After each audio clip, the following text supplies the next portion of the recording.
I don't think that's any better. I think that might be actually worse, but there we go. We're here now. Ugh, classic. Such a great line. Go dudes. There's some problematic elements to it. Oh dear. She did have such a weakness for a pair of well-travelled boots. It's just so ridiculous. What a time to be alive. This is not the historical fiction I'm used to reading, I have to say. You would not get that in Jane Austen.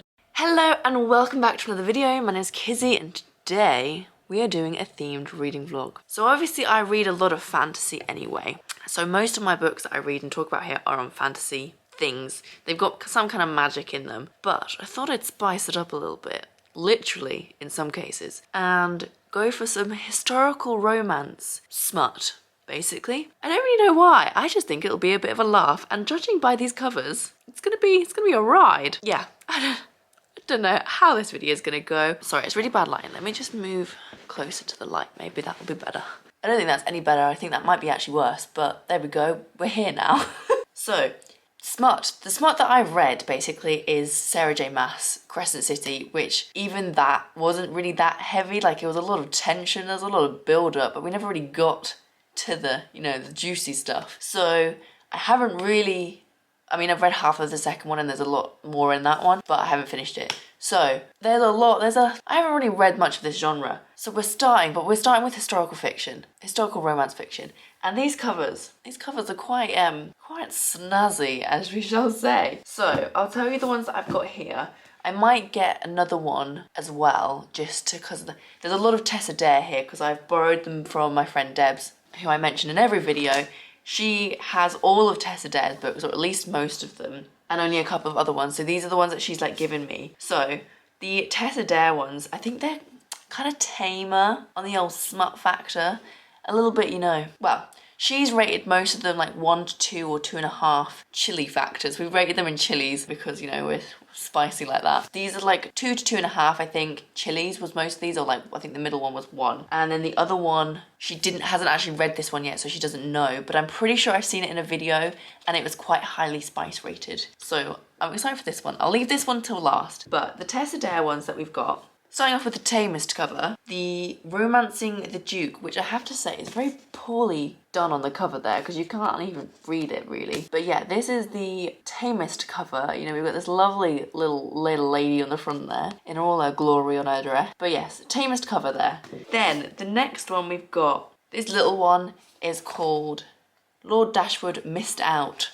Tiny, it's a very small one, it's like a little mini one. So that's kind of a bit of a more of a spicy cover, you know, we've got the top off this time, but you know, they're just looking at each other kind of, well, she's actually looking at his nipples, because you know, spicy nipples. So yeah, that's the kind of cover we've got there. Don't know what that one's about, but there we go. And then we've got the Duchess Deal here, which has got a little bit more of a passionate cover, but he is still half covered, so you know, not got the whole, in fact he hasn't got any nipples out on that one, so we're missing on the nip slip, but there you go. This one's got a really funny synopsis. Basically I think they're like forced to get married or something like that, and he needs an heir. Basically he needs an heir, so you know, go dudes. So his terms are simple. They will be husband and wife at night only. No lights, no kissing, no questions about his battle scars. Oh, rough and ragged, lovely. Last and most importantly, once she's pregnant with his heir, they need never to share a bed again. It's just so ridiculous. But no, we have a strong, independent female character coming in. Emma is no pushover. Instead, she has a few rules of her own. Her rules are that they will have dinner together every night, with a conversation and unlimited teasing. But last and most importantly, once she's seen the man beneath the scars, he can't stop her from falling in love. It just sounds ridiculous. Like, surely, when was this written? 2017! I thought this would be well older. Oh, there you go, 2017. What a time to be alive. I think you kind of got to take it on the chin that these are not the most progressive of novels out there. They're just a little bit of, hopefully, fun that's not too crazy. Julia Quinn obviously quoted on the back, quoted? I'm going posh already. Quoted on the back saying, prepared to fall in love. I mean, I'm not sure about that one, but we'll have to take her on there. The tagline is just girl meets Duke. You know, they're already getting descriptive there with the tagline, you know, Pushing boundaries. I think I might start with that one just because it seems the most ridiculous. Or maybe I'll start with this one. In the first of Tessa Dare's captivating Castle Ever After series, a mysterious fortress is the setting for an unlikely love. As the daughter of the famed author Isolde Ophelia Goodnight, grew up on tales of brave knights and fair maidens. She never doubted romance would be in her future too. The storybooks offered endless possibilities, and as she grew older, Izzy crossed them off, one by one. Oh, she's called Izzy, but Isolde is her full name. Ugly duckling tamed swan, abducted by handsome highwayman, rescued from drudgery by charming prince, no, and heh. Don't know what that means, but there you go. Now Izzy's given up for romance. She'll settle for a roof over her head. What fairy tales are left over for an impoverished 26-year-old woman who's never even been kissed? This one. That kind of doesn't even make sense. I'm gonna have to Google what impoverished means. Bear with me. Impoverished means made poor, but that's not what it says. There's an R in between the P and the R. P and the O even. Okay, it's not a real word. It's not a real word. There's a definition.com, which is not a classified substantial dictionary. I think if you quoted that in an essay, you would not get very far. Someone devoted to the promotion of human welfare and to social reforms. That's not what it means. I think it's a typo. I think they mean impoverished, not impoverished. Because that's not a word, Tessa Dare. But she tried. She tried to go fancy and say impoverished. But maybe she's not even poor. She doesn't look that poor. She's got a fancy dress on. We'll see. We'll see how that turns out. I'm going to start with the impoverished one. And then we'll progress and go to the highwayman, which I think is going to be the most saucy one. If it's not that saucy, I'm going to buy another one so I can get some proper, like, smut in these ones. But I think this will be a bit of a laugh, this video. It's not meant to be that serious. These are not, I mean, they're just some fun to read, aren't they? They're just something to pass the time. No, that sounds really derogatory. I'm not meaning that. If you read these seriously and you love these, you're absolutely fine. Do not mean to be offensive with this video at all. It's just a bit of fun. I'm going to start with this one. I'm going to read it now actually because it is 8:30 in the evening. Not got anything else to do today. I've done all my tasks. No, I haven't. I've almost done all my tasks. So I thought I'll jump into this one and I'll see how it goes.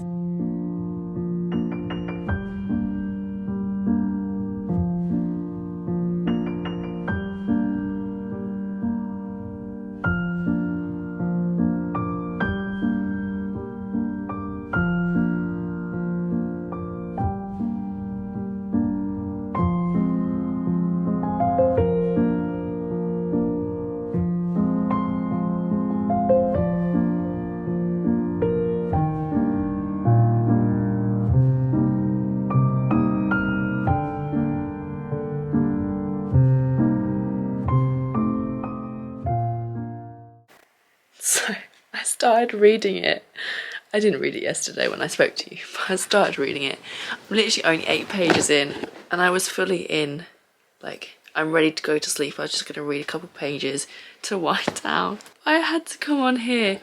I'm not going to lie, I'm kind of glued to it. I mean, I'm only 8 pages in, so maybe that's a bit dramatic, sorry.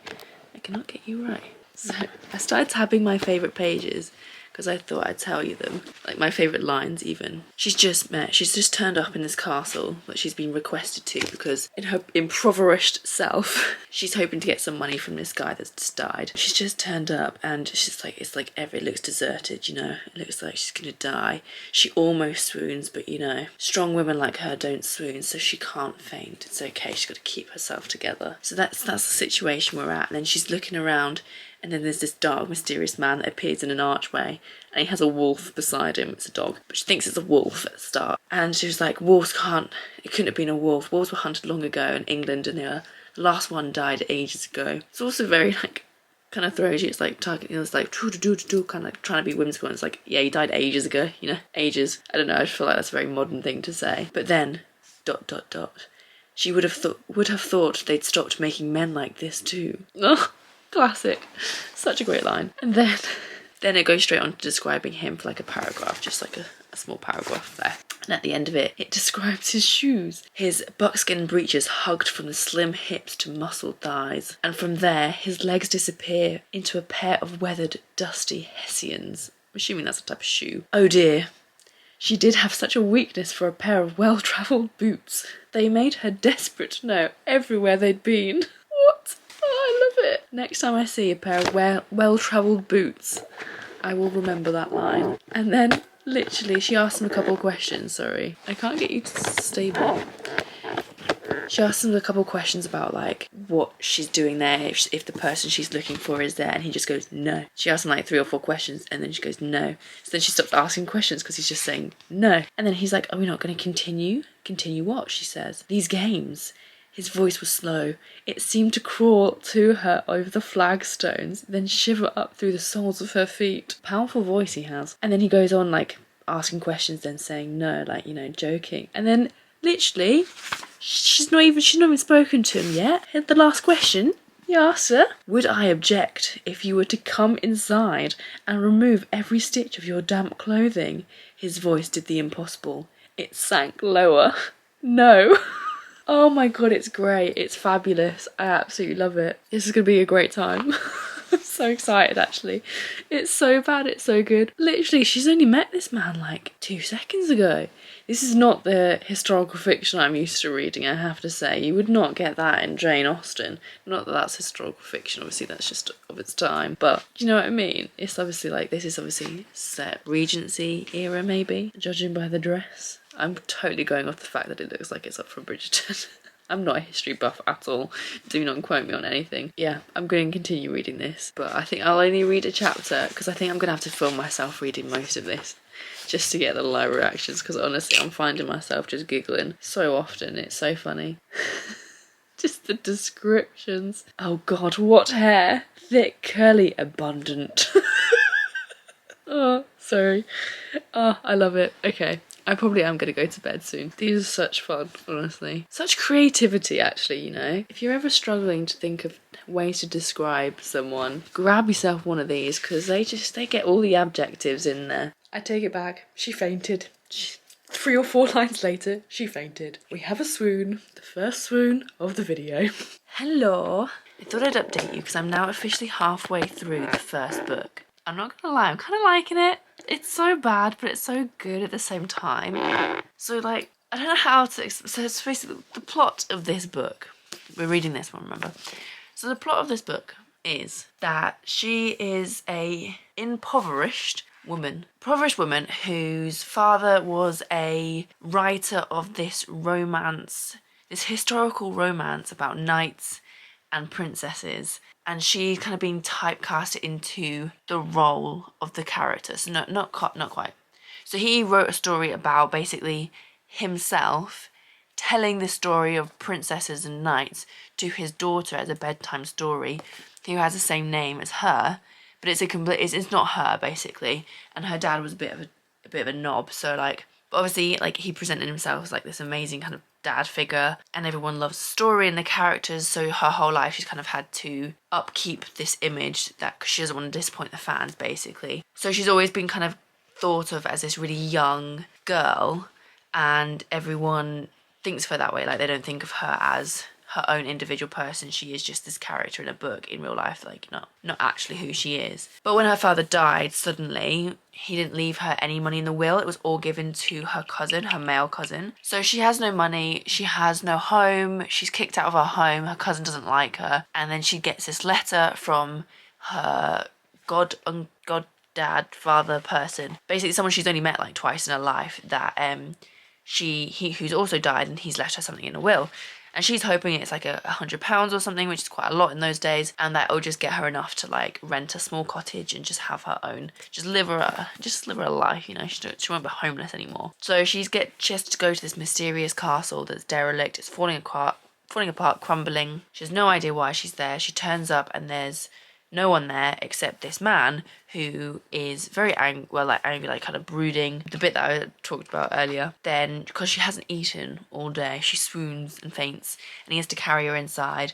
And then it's discovered that this castle has been bought unknown to the guy who obviously owns the castle, was meant to have owned the castle, sold and left to her in this guy's will. I think the idea was that he thought it would be fitting for the girl in the story to have her own castle. He obviously, the main character, Ransom, classic name, doesn't believe that he doesn't own the castle anymore. It's some kind of mistake. It shouldn't have been sold. He does still own it, But plot twist, he 7 months previously was in an accident and is now completely blind and has a scar down his face. So he can't see, and he hasn't looked at any of his correspondence in the last 7 months. So they get in like, there's a tension kind of like banter kind of thing going on, and he's trying to like get her to leave, but then she's like, no, this is mine, like I'm staying, I'm not going to get bullied out of leaving the castle. You're going to have to do a lot more than just like tell me to leave. So in the end, what happens is that he hires her for 50 or 100 pounds a day to go through the correspondence and try and figure out how this happened or why this has happened or if it's a mistake. And she uses the money to do up the house. So she's going around making all the house nice and like making sure that there's a dining room, that there's beds to sleep in, that kind of thing, because he's not obviously done that. He's let it. It's just a derelict house, basically. Castle. Obviously, there's some moments in there. There's some tension. She apparently smells very nice, and he can't resist that. So she's obviously never also had a romantic suitor before, because everyone's always thought of her as this young child, and no one's been interested in romantically getting to know her. And all they ever want to talk to her about is her dad's books. So she's like finding it very refreshing and enticing that he's this broody, dark, mysterious man that's rude to her and doesn't want her to be this kind of young, innocent girl. So yeah, basically that's the story that we've got so far. He's obviously falling in love with her but denying it. She's probably already head over heels for him but denying it. And they've just had a bit of kissy time in some shed in the garden. And there was other things involved. We haven't gone for the full thing yet. Just a little suggestion, but it's quite descriptive. You know, there's some words in there that I was not expecting. I thought they'd use more euphemisms. Why can't I say the word euphemism? No, euphemism. It's not a th. That's why, idiot. Euphemisms. Oh my god, I'm too tired. I need to go to bed. I thought they'd use more euphemisms, which they do, and some of them are quite funny. I have tabbed. I don't know what I tabbed because I did forget of things I wanted to say. Just slightly cringy things, like he was like, oh, I've always had the lady swooning. Things like that. And like when he faints, obviously we don't know that he's like blind yet when she faints. So he's like feeling her like outside of her clothes and like her hair. And I was just like, what a creep. Why are you feeling her hair? Obviously now it kind of makes sense because he couldn't see her to then pick her up, but like it was still a bit weird. And then when she's like passed out, she like nuzzles into his neck and she's like, oh. Then he compares her to the dog and he's like, I don't need more nuzzling, I have a dog, which was like ruined the moment a little bit, but you know, there you go. But he's just basically, he's grown up. He's like, his mother died when he was young, so his father like kind of like became a bit of a recluse and wanted him to grow up like a tough, independent man. So he like none of the maids were allowed to help him if he ever fell over or if he got hurt, anything like that. Like he had to like kind of be very emotionally detached growing up. So when he older, like all he did was sleep with prostitutes and like women and have sex all the time basically. So yeah, but then there's just been a bit of a twist with some fan mail and his previous why he had the accident. He was engaged before. Am I spoiling things? If you don't want to, I feel like because it's such like everyone's heard this story before in some form or another, you're not going to read this and ever be shocked. I don't think you're ever going to have like an amazing plot twist. So I feel like saying what's happening in it's not going to spoil anything because it's not dramatic anyway. You can still read it and still enjoy it whilst knowing what's going to happen. But I am sorry if I am spoiling things for you. But he was previously engaged and it obviously didn't go very well because it ended up in his blindness and the scar on his face. Which again, it's a very generic kind of like, how can we make a man rough and ragged? Add a scar on his face. There we go. Done and dusted. But yeah, I'm kind of enjoying it. Like I am enjoying it. I'm not kind of enjoying it. I actually am enjoying it. Like I just sat and read like all of that yesterday. Like I read 160 pages like in kind of one stint, and I was planning on reading the rest of it today, but I went and saw a kitten instead, so priorities. But I will finish this one I think tomorrow and Monday morning, and then I'll come back and update you on how I think it is.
So I have finished the first book in this vlog.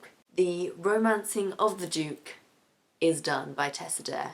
I did mean to do more updates and more clips in between, but I've had a bit of a mare, as they say, and my vlogging camera is broken. So it's not as easy as it was once to film. But that's fine, we're gonna adapt, we're gonna evolve and continue on, and hopefully you won't know the difference. Final thoughts on this book. I think I was probably about halfway last time I updated you, so there was a lot happened. I did kind of enjoy it. I did like it. There's some problematic elements to it. Like, he's not the greatest person in the world. He does treat her quite badly. She does forgive him quite easily. He says a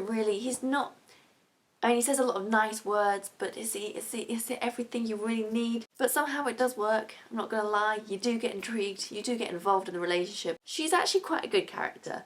For someone at the beginning who seemed a bit meh, bit stereotypical, she is all those things, obviously, but there is a little bit to her. She's secretly the author of this big series that her dad supposedly wrote and is really famous, and he kind of gives her the confidence to actually tell the world at some point, not in this book, but hopefully in the near future, that she is the author. She gets the confidence to write her own books in the end. I don't know what happens with the house, but he does this big grand gesture basically where he kind of goes and pretends to be insane, but it's hard to describe if you haven't read the book. And obviously I shouldn't be probably telling you this because it's spoilery, but I mean it's not, I mean, I don't know.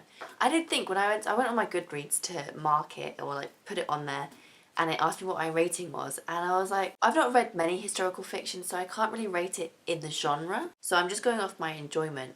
But then do I rate it off the enjoyment of other books that I've read, even though this definitely is not on the same, you can't compare it. It's like trying to compare a bar of chocolate and a fruit. They're the same, they're both food, but they're completely different. Do you get what I mean? I'm not sure I get what I mean. But you can't compare, they're the same thing, they're both books, but they're in such complete polar opposite they've got different agendas, right?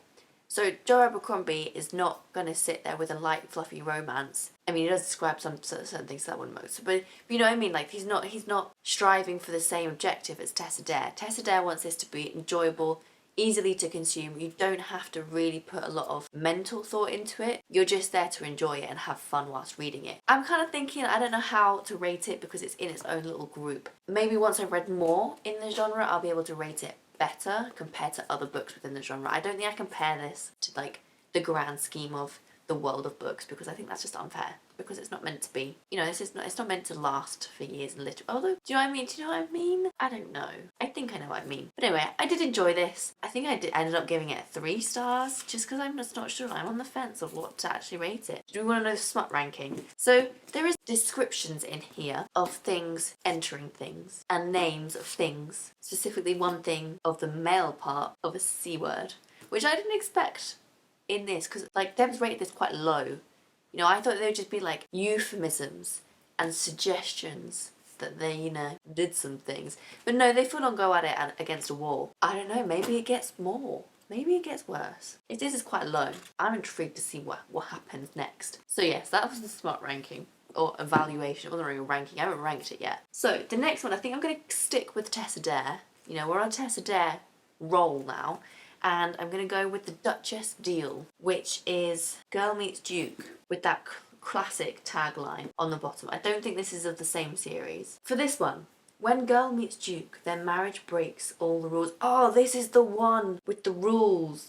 So this is very first Bridgerton. I haven't actually read the Bridgerton books, but first Bridgerton series vibes. So they've obviously got married. So since his return from war, the Duke of Ashbury's to-do list has been short and anything but sweet. Brooding, glowering, menacing London ne'er-do-wells. Ne'er-do-wells? By night? What is that? I don't know. Now there's a new item on the list. He needs an heir, which means he needs a wife. When Emma Gladstone, a vicar's daughter turned seamstress, appears in his library wearing a wedding gown, he decides on the spot that she'll do. Wonder why she's in the wedding gown. How intriguing. And why is he in his library? Nice that he has a library though. I can get on board with that. His terms are simple. They will be husband and wife by night only. No lights, no kissing, no questions about his battle scars. And last and most importantly, once she's pregnant with his heir, they need never share a bed again. So romantic. We can see where this is going to go. But Emma is no pushover. No. She has a few rules of her own. They will have dinner together every evening with conversation. Love it. the unlimited teasing, and last and most importantly, once she's seen the man beneath the scars, he can't stop her from falling in love. Classic. Her rules are very strong, independent woman-esque vibes. No, they're not. They're terrible. That's just these books, aren't they? I hope she turns out to be a little bit more of a gumptious character. Because, like, she actually was. Like, she wasn't a pushover, this lady. She was good. She did swoon at the start, but that's because she hadn't eaten. Ladies be like that. She actually was quite a good character. I kind of rooted for her in the end. He was just a little bit of a knob. That's meant for you. This is less promising, I think. Well, there's no spelling mistakes, actually, compared to this blurb. We'll see how this one goes. This one, I think, is 2 pages shorter than the other one, so very consistent of Tessa Dare. This one's got a little bit more of a saucy cover to it, so that's exciting. This is the next one. We'll see how this goes. And then the third one, obviously, we're still waiting, is The Highwayman, which apparently I think is meant to be a lot saucier. So we'll see how that one lives up to the smut vibe. Hello! So, it's been a while since I updated you, and it's been a while since I read anything for this vlog, but yesterday, or the day before yesterday, I did pick up the next Tessa Dare, and I've actually steamed through it. I was going to give you an update way earlier than this, but I kind of just got a little bit into just reading it, and I didn't really want to stop to kind of analyse it too much, which I know it defeats the purpose of vlogging it, but that's just kind of how I felt, so I haven't, and I'm now really near the end, so sorry about that. I've got a few things to say. There is clearly a theme with Tessa Dare and her stories. We have another disfigured man who's recently become disfigured by some event that's happened. So previously, obviously, he'd been in a fight and been blinded. This time he was in the war, and he was bombed, basically. And so, like, he is a burned victim, basically, and has, like, bits of his, like, body, like kind of chunks of his skin missing. So he has become a recluse again from society, but he is in fact in need of an heir. It's his problem. And when our main character, Emma, comes across his path, he decides she will do. So she is again in need of money and goes to him for money because he kind of owes her it. He was engaged to this woman and is not engaged anymore to this woman, and she didn't pay for the wedding dress that she was going to have. So the seamstress needs the wedding dress to be paid for so that she can pay her bills, and so she goes to him dressed in the wedding dress so that he can't kind of refuse her. It's her thought behind that, and demands the money back, basically. And he is in the middle of writing a letter at the same time to his kind of solicitor saying, find me a wife and so that I can produce an heir. And she walks in and he thinks, it's the fate, she will do. But then he gives her the list of contingencies to their marriage. I mean, originally she refuses because obviously she doesn't know this person, but then it doesn't take much convincing, I have to say. He just turns up later that day, and then, or she tries to leave him, he follows, and they go for a walk, and they almost get mugged, and he protects her very valiantly. And so she decides, actually, you know what? I can't really turn this down. He's a duke. I am just a seamstress. I'll be set for life. I will accept this proposal of marriage. It's not as bad as the blurb makes it sound. So the blurb sounds so derogatory and kind of condemning, and like he's an awful person, but he's actually, I think, a nicer person than the guy in the book before. He's not that bad. Like, he's clearly very, like, just, I don't know. He seems nicer anyway than the one before. He's still broody. He's still moody. He's still kind of like snidey and like makes comments, but he's not as mean as the other one. It's kind of a little bit more understanding where he's coming from a little bit more. Obviously, being a war veteran, I suppose, maybe that makes him sound nicer than just like an idiot that went and got in a fight, which sounds really bad and judgmental. Like, it's just, I don't know, but I just seem to like this one more. The smut also is more than the last one and from much earlier on in the book, and you get a lot more of it, so I don't mind that aspect of it at all. So I would say this is slightly more smutty than the last one, as the cover kind of suggests, because obviously the previous one we just had her on the cover fully clothed, whereas this one, you know, he's got half a shirt off. So I wonder what a full shirt off would mean. I'm liking this more. The Duchess deal, and there's a whole series of this one, so like she makes friends with some of the women in the area, and they're all like spinsters, I think is the word that they lovingly used. I think there's more in the series, obviously, with this one. So I'm kind of tempted to continue the series, I have to say. There just seems like a little bit more of a fun romance between these two. Like, it seems they joke a little bit more. It just seems a little bit lovelier. I'm enjoying it a lot more. I think maybe my mood, and maybe because it's not the first one that I read, I'm not kind of as apprehensive. Like, this is not the most progressive piece of literature you're going to find. Like, do not come to this thinking that it's going to be like a great piece of feminist literature. Definitely not. But it's not as bad as it sounds. You got to take it as it is and just kind of enjoy the romance thing. And it's kind of comforting read, if that makes sense. It's just a nice thing just to kind of pass your time by reading. So I've enjoyed reading it the last few days and I'm excited to finish it and get on to the next one. I'm going to finish it now because I've literally got about 40 pages left to read. I bought myself some biscuits, so I'm going to eat my biscuits. I'm going to read my book, finish it, and I'll let you know how it goes. So I finished it. And then probably fell asleep for 2 hours. So I'm a little bit sleepy now. Probably wasn't the best idea, but there you go. I'm still not sure, like 100% how to rate these books because I feel like I still can't rate them against how I would normally rate like high epic fantasy because they're just completely different. They have completely different agendas. They're not there to do the same thing. So I don't know how to rate them. I don't read a lot of romance anyway, but I'm going off how I think I would feel if I read the perfect romance. I don't know what that would be, but I'm going more like how kind of like addictive I felt it, how quickly I feel like I needed to read it, going off the kind of same emotions that I might feel whilst reading high fantasy, because that's the kind of only thing that would be similar. It's not necessarily the book itself, but how I kind of react to it, if that makes sense. And so I wasn't the most addicted to this. Like it didn't, like I wouldn't say I was excited about the characters or anything like that, but I don't know if I can, if it's possible. For me anyway. I think some people obviously do, but for me, I didn't feel that. So I've given it a 3 stars again, but I would say it was higher rated than the other one that I read, which I think I also gave 3 stars. So I'm going to say this is like a 3.5 star rating. There's like, I don't know, I just would like a little bit more excitement, a little more like kind of addictiveness feeling towards reading it, but I didn't get that. Whether or not that can be achieved, I'm unsure, but it's what I would like. But I did enjoy the smut in this one, I have to say also. It was pretty good, that one. So we're moving on now to the most explicit cover that we have. And that is, it's by a different author as well. So this is my first try of a different author. So this is by Kerrigan Byrne. I don't know. Byron? How do you pronounce that? I don't know. And this is The Highwayman. And I think it's going to be quite high in the smut thing because I'm pretty sure I've seen a video with it in where the smut was higher. It's also longer. Well, I'm assuming it's about 370 pages, so it's the same amount of pages. I look like I'm crying just because I've yawned about 10 times in the last 5 minutes. There are more words on the page in this one than there are in this one. Maybe we've got more time to get to know these characters, and so it'll be better. I don't know, but I don't know what this one's about. So we've got the blurb here. They're rebels, scoundrels, and blackguards, dark, dashy men on the wrong side of the law, but for women who love them, a hint of danger only makes the heart beat faster. Stealing beauty. Dorian Blackwell, the Black Heart of Benmore, is a ruthless villain, scarred and hard-hearted. Why are they always scarred? Dorian is one of London's wealthiest, most influential men who will stop at nothing to wreak vengeance on those who've wronged him, and will fight to the death to seize what he wants. The lovely, still innocent widow,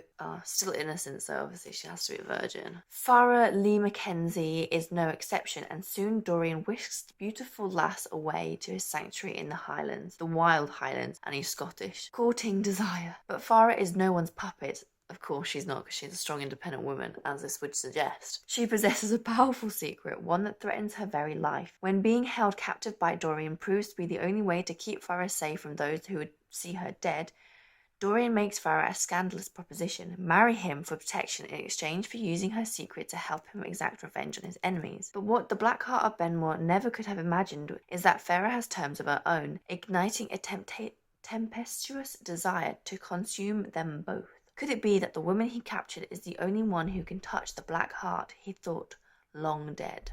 Yeah, pretty stereotypical there. All the same tropes and themes running through it. And we've got a bit of a Stockholm Syndrome thing going on.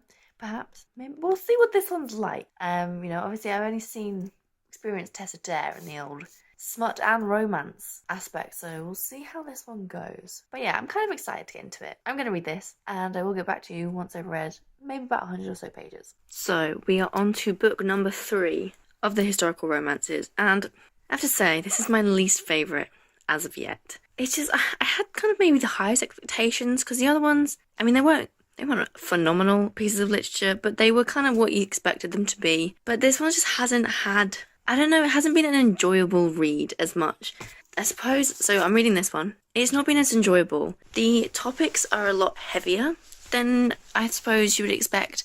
So basically the storyline is, so far, these 2 kids, I think it's cringe. It's a bit more cringe as well because she tries to write a lot of the dialect or like the speech in the same kind of like accent dialect as it would have, and it just comes across bad because it's just not how you would pronounce it. So like there's quite a lot of Scottish characters.